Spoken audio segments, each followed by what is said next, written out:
دوستو، آج کی اس ویڈیو میں ہم آپ کو ایک ایسے ظالم مسلمان حکمران کے بارے میں بتائیں گے جس نے کعبے پر حملہ کیا، جس نے صحابہ کرام کو قتل کیا، یہاں تک کہ حضرت علی رضی اللہ عنہ کو گالیاں دیں، اور ان تمام کاموں کے باوجود وہ خلافت بنو امیہ کا گورنر تھا۔ تو ویڈیو کو شروع کرتے ہیں۔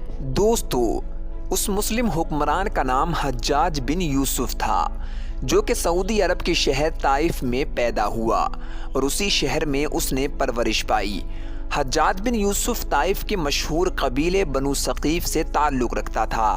حجاج بچپن ہی سے اپنے ساتھیوں پر حکومت کرنے کا عادی تھا اور کسی نہ کسی طرح حکمران بننے کا خواب دیکھتا تھا۔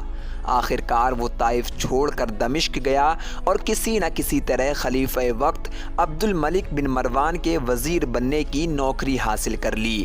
ایک دن عبد الملک بن مروان کو اپنی فوج سے سستی کی شکایت ہوئی تو انہوں نے ایک کمانڈر رکھنے کے بارے میں سوچا، تو عبد الملک بن مروان کے وزیروں نے حجاج کا نام پیش کیا، یہاں تک کہ اس کو کمانڈر بنا دیا گیا۔ حجاج کے کمانڈر بنتے ہی ساری فوج اس سے ڈرنے لگی اور فوج نے تیزی دکھانا شروع کر دی۔ دوستو، جب کربلا میں امام حسین کو شہید کیا گیا تھا تو اس کے بعد خلافت کا معاملہ الجھ گیا تھا۔ لوگ بنو امیہ کی خلافت کو ماننے سے انکار کر رہے تھے کیونکہ امام حسین کا قاتل یزید بنو امیہ سے تھا۔ لہذا ایک صحابی رسول صلی اللہ علیہ وسلم عبداللہ ابن زبیر خلافت کا دعویٰ لے کر کھڑے ہوئے۔ دوستو، عبداللہ ابن زبیر کے خلافت کے دعوے سے عبد الملک بن مروان کی مشکلات بڑھ گئیں اور عبد الملک نے عبداللہ ابن زبیر کو دبانے کے لیے حجاج بن یوسف کو فوج کا انچارج بنایا۔ عبداللہ ابن زبیر اس وقت مکہ میں تھے۔ حجاج نے مکہ کی ناکہ بندی کر دی، جس سے کھانے پینے کی پریشانیاں بڑھ گئیں اور حجاج نے خانہ کعبہ کے اوپر پتھر مارنے شروع کر دیے۔ فوج جب خانہ کعبہ کی عزت کی وجہ سے پتھر مارنا روکتی تو حجاج خود ہاتھ میں پتھر لے کر خانہ کعبہ کو مارتا، یہاں تک کہ اس نے عبداللہ ابن زبیر کو شہید کر ڈالا اور ان کے جسم مبارک کو کئی دن تک پھانسی پر لٹکائے رکھا۔ دوستو، حافظ ابن حجر عسقلانی کی کتاب تہذیب التہذیب میں آیا ہے کہ حجاج بن یوسف نے اپنے بھتیجے محمد بن قاسم کو لکھا کہ وہ حضرت عطیہ ابن عوف کو بلا کر ان سے حضرت علی کو گالیاں دینے کا مطالبہ کریں۔ اگر وہ ایسا کرنے سے انکار کر دیں تو ان کو 400 کوڑے مارنا اور داڑھی مونڈ دینا۔ دوستو، ایسا ہی ہوا۔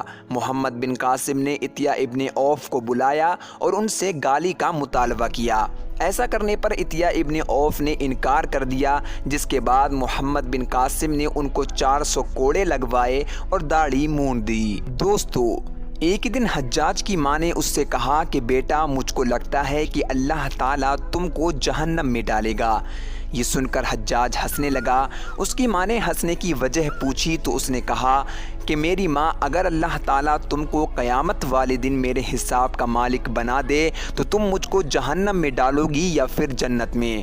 ماں نے کہا، بیٹا، میں تو تجھ کو جنت میں ڈالوں گی۔ تو اس پر حجاج نے کہا، جب آپ مجھ کو جنت میں ڈالو گی تو پھر میرا اللہ جو کہ 70 ماؤں سے زیادہ محبت کرتا ہے، کیا وہ مجھ کو جہنم میں ڈالے گا؟ اس کے ساتھ ہی حجاج کو وہ بیماری لگ گئی جس کو زمہریری کہا جاتا ہے۔ اس میں سخت سردی کلیجے سے اٹھ کر سارے جسم پر چھا جاتی تھی۔ وہ کانپتا تھا۔ آگ سے بھری انگیٹھیاں اس کے پاس لائی جاتی تھیں اور اس قدر قریب رکھ دی جاتی تھیں کہ اس کی کھال جل جاتی تھی، مگر اس کو معلوم نہیں ہوتا تھا۔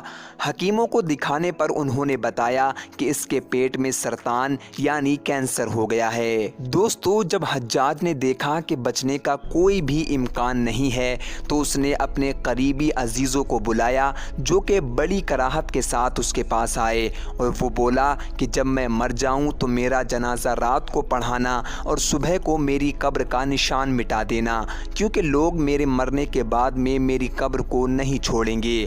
اگلے دن ہی حجاج کا پیٹ پھٹ گیا اور اس کی موت واقع ہو گئی۔ تو دوستو، اللہ تعالیٰ ظالم کی رسی کو لمبا ضرور کرتا ہے، لیکن جب ظالم سے حساب لیتا ہے تو فرشتے بھی اللہ کے ڈر سے کانپنے لگتے ہیں اور عرش الہی ہل جاتا ہے۔ امید ہے کہ یہ ویڈیو آپ کو پسند آئی ہوگی۔ ملتے ہیں نیکسٹ ویڈیو کے اندر۔ اگر چینل پر نئے ہیں تو سبسکرائب ضرور کریں۔